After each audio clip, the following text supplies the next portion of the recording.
আজকে আমরা নবম তারাবির তেলাওয়াত নিয়ে কথা বলবো, যেখানে দুটো অসাধারণ সূরা পাঠ করা হয়, সূরা হুদ আর সূরা ইউসুফ।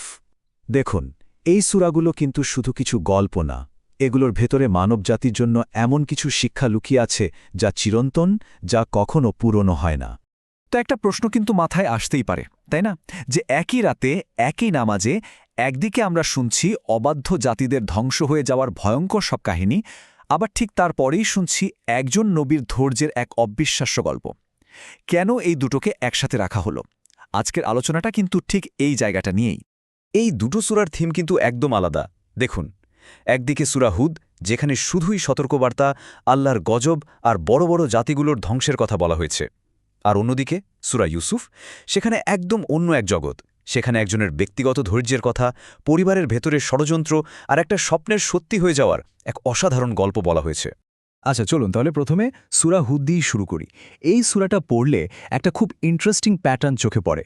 এখানে অনেক নবীর কাহিনী বলা হয়েছে, আর সেই কাহিনীগুলোর মাধ্যমে একটা নির্দিষ্ট বার্তা বারবার আমাদের কাছে পৌঁছে দেওয়া হয়েছে। এই যে প্যাটার্নের কথা বলছিলাম, সেটা অনেকটা এরকম। দেখুন, প্রথমে একজন নবীকে পাঠানো হয়।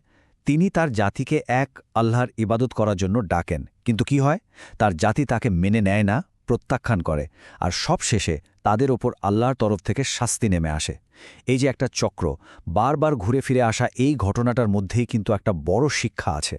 তো এখন চলুন দেখি এই একই প্যাটার্নটা কয়েকজন নবীর গল্পে ঠিক কিভাবে ফিরে এসেছে। সূরা হুদে এমন বেশ কয়েকটা জাতির উদাহরণ দেয়া হয়েছে যারা তাদের নবীদের সাবধান বানিয়ে একদমই শোনেনি, আর তাদের পরিণতি কি হয়েছিল সেটাই এখন আমরা দেখব। প্রথমেই আসে নূহ আলাইহিসসালাম এবং তার জাতির কথা। তিনি কিন্তু বছরের পর বছর, মানে যুগের পর যুগ ধরে তার জাতিকে বোঝানোর চেষ্টা করেছেন, সতর্ক করেছেন, কিন্তু তারা কি করল? তারা তাকে নিয়ে ঠাট্টা মশকরা করল, তার কথা বিশ্বাসই করল না। এই গল্পের সবচেয়ে মর্মান্তিক, সবচেয়ে দুঃখের জায়গা কোনটা জানেন? যখন নূহ আলাইহিসসালামের নিজের ছেলেও বাবার কথা শুনল না। সে ভাবল, আরে একটা পাহাড়ে উঠলেই তো আমি বেঁচে যাব। কিন্তু আল্লাহর গজব যখন আসে, তখন কোনো পাহাড়ই কাউকে রক্ষা করতে পারে না। শেষ পর্যন্ত সেও ডুবে মারা গেল।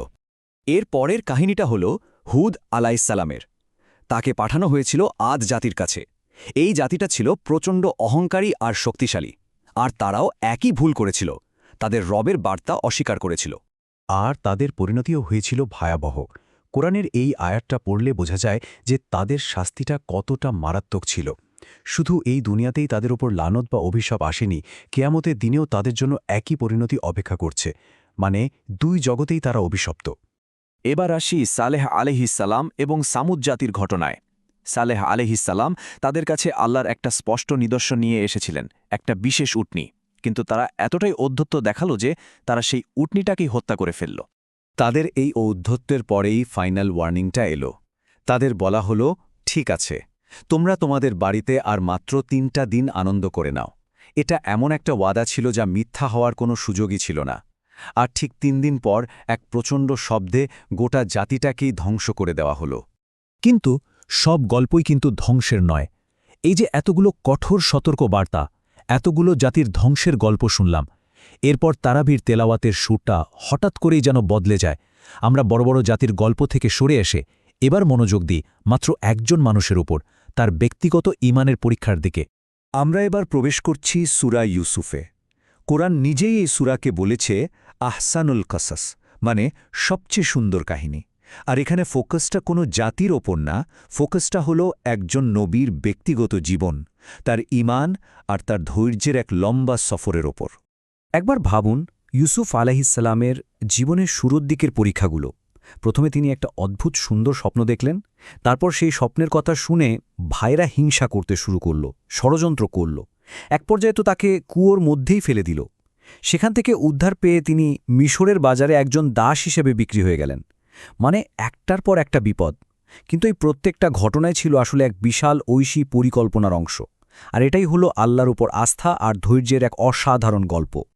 তাহলে এবার আমরা দুটো সূরাকে একসাথে মিলিয়ে দেখি। একটাতে ধ্বংসের কথা আর একটাতে ধৈর্যের কথা। দুটো তো একদমই আলাদা, কিন্তু এই দুটো গল্প থেকে আমরা একসাথে কি শিখতে পারি? কেন এই দুটোকে পাশাপাশি রাখা হলো? শিক্ষাটা কিন্তু খুবই পরিষ্কার। সূরা হুদ আমাদের চোখে আঙুল দিয়ে দেখিয়ে দেয় যে অহংকার আর আল্লাহর অবাধ্যতার শেষ পরিণতি হল ধ্বংস। আর সূরা ইউসুফ আমাদের শেখায় যে সত্যিকারের সাফল্য আসে ধৈর্য আর তাকওয়ার মাধ্যমে। আল্লাহর প্ল্যান হয়তো আমরা সবসময় বুঝতে পারি না, কিন্তু একটা কথা সত্যি, যারা বিশ্বাসী তাদের পরীক্ষা হয়, কিন্তু আল্লাহ তাদের কখনো একা ছেড়ে দেন না। আর শেষ পর্যন্ত ন্যায় বিচার হবেই, সেটা একটা গোটা জাতির জন্য হোক বা শুধু একজন মানুষের জন্য। শেষ করার আগে একটা প্রশ্ন নিয়ে ভাবা যাক। হাজার হাজার বছর আগের এই গল্পগুলো, এই যে সতর্ক বার্তা, ধৈর্য আর আল্লাহর পরিকল্পনার কথা, এগুলো আজকের দিনে আমাদের জীবনের জন্য কতটা প্রাসঙ্গিক? আমাদের প্রতিদিনের সমস্যা, আমাদের ব্যক্তিগত পথ চলায় এই কাহিনীগুলো কিভাবে আলো ফেলতে পারে? এই ভাবনাটাই হয়তো আজকের আলোচনার সবচেয়ে বড় প্রাপ্তি।